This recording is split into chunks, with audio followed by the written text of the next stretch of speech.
Hey guys, so this is a video teaching my CB retention. That means counterbalance retention.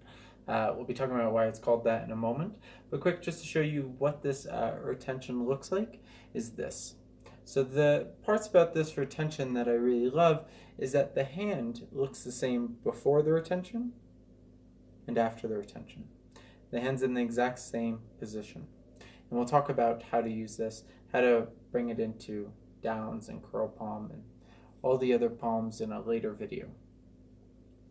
But for now, we'll teach this retention and how to get that burn with it, where it really looks like that coin's going into the hand. So let's talk about a few details on this. First, to hand a coin palm up with the other hand turning it palm down is somewhat unnatural without certain context. This is treating your body like it's two separate entities. It's going to build suspicion in the spectator, because one hand's the receiver and the other one's the giver. This one's isolated, etc. We're not two separate entities, we're one entity, so the body should move together. Also, the hand turning palm up is kind of contorted way. I find this to be a lot more natural. So let's talk about the mechanics of this move. This is based off of the Roth retention. Now in the Roth retention, the middle finger would extend really far to the edge of the coin, pull the coin in like so. The hand would look about the same from the beginning to the end, with the middle finger pulled in a little farther than it was in the beginning. But also this first knuckle would always pop up, and every time you see Roth do a retention, you'll see this knuckle pop like that, this first finger knuckle here. So I didn't like that. I found that the retention you did not need to reach this far. The middle finger only needed to touch here to do the retention. If the middle finger only straightens, then that first finger does not need to bend in at all. And I mean, not even a tiny bit. We'll talk about this in a moment. Not even a little bit, but we'll get to that. So the middle finger reaches, and it's going to pull the coin in. And it's only going to go to the position where it was before the move. Now this does not pull the coin in far enough. It leaves it here, but that's okay. This is how you're going to practice it in the beginning. It is eventually going to swing the coin all the way in, but we'll get to that mechanic in a moment. First, you must practice it this way. You must learn how to move the middle finger without the ring finger and pinky moving forward, and without the first finger bending in. So first, before we even get into that, if I could backtrack a bit, let's look at the slope of the fingers. The first finger is holding the coin by its extreme edge. First finger and thumb barely holding it.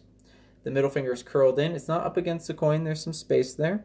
The ring finger is in a little more and the pinky a little more. There's this natural slope of the hands. Makes it look very natural. So the middle finger will extend and touch the coin without the ring finger and pinky moving. If the ring finger and pinky move when you do this, then you're not even ready to start to pull the coin in. You need to practice extending your middle finger forward and back until you can do it without your ring finger and pinky moving. Okay? A way to practice this is to do it insanely slowly. Start to move your middle finger, and the second you feel the spot where the pinky finger wants to move, stop. Don't let it move. Don't even get to the point where it moves. If it moved, then you're even practicing this too quickly. Go slower. The way that your brain learns is what's called neuron networks. There's these neurons in your brain, little synapses that connect the neurons.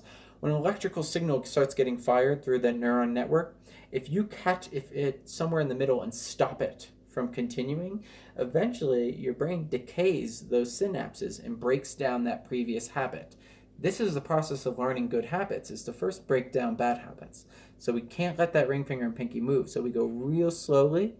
If I get to this point and all of a sudden I feel that ring finger want to go forward, I stop. Because now if I'm stopping, I'm interrupting that neural network. Because I'm interrupting that neural network, if I keep doing that, it'll eventually break down that old muscle memory and give way for this new muscle memory. So once I get to this point where I feel that move, I stop. And now I'm going to continue moving the middle finger super slowly, but making sure that finger doesn't move at all. Okay? This is how I want you to practice this. Ultimately, the only finger that needs to move in this retention is the middle finger. No other finger needs to move.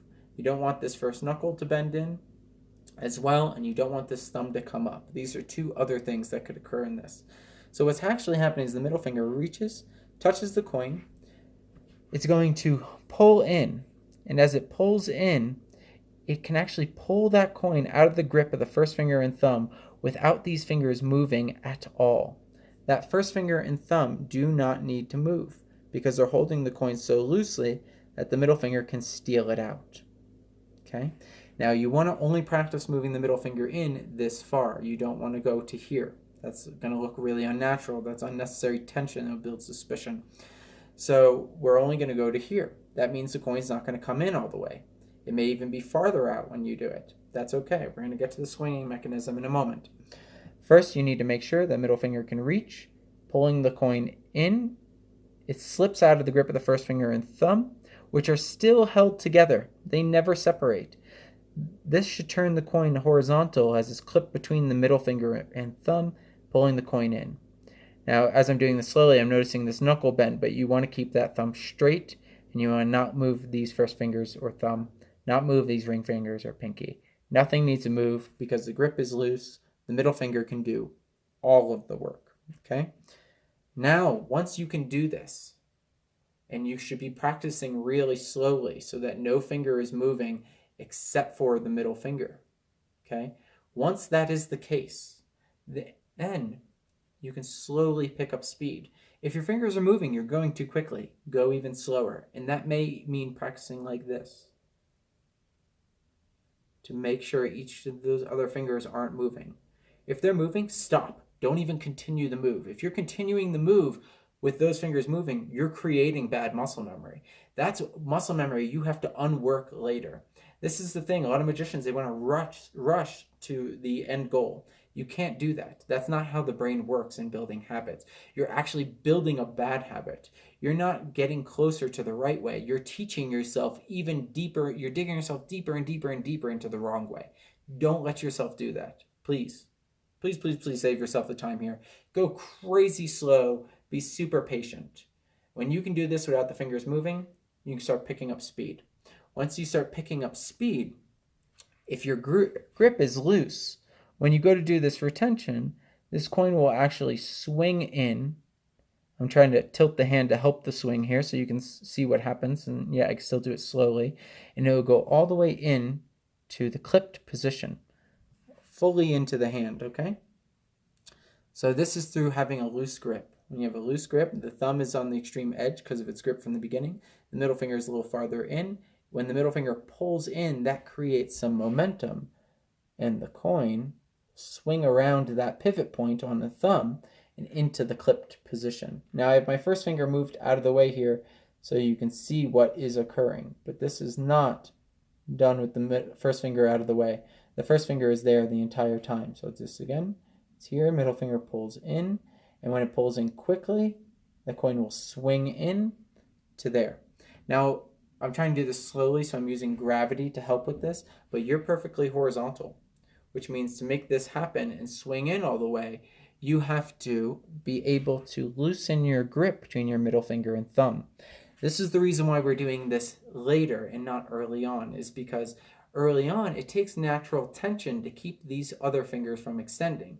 So if you were too loose, you'd be creating those bad habits. So first we have to train those fingers not to move. Then we can loosen our grip between the middle finger and thumb, giving a pivot point for this coin to swing around and into the hand, okay? Just by loosening that grip between the middle finger and thumb.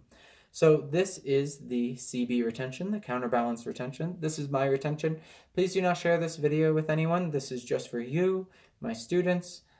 Please review this, watch it over and over again, compare yourself to this teaching, make sure it's accurate, and keep me updated. Send me videos. I'm happy to, help out. Send me your performance. Give me an over-the-shoulder look of what you're doing, a front view look of what you're doing, and I can make little corrections along the way.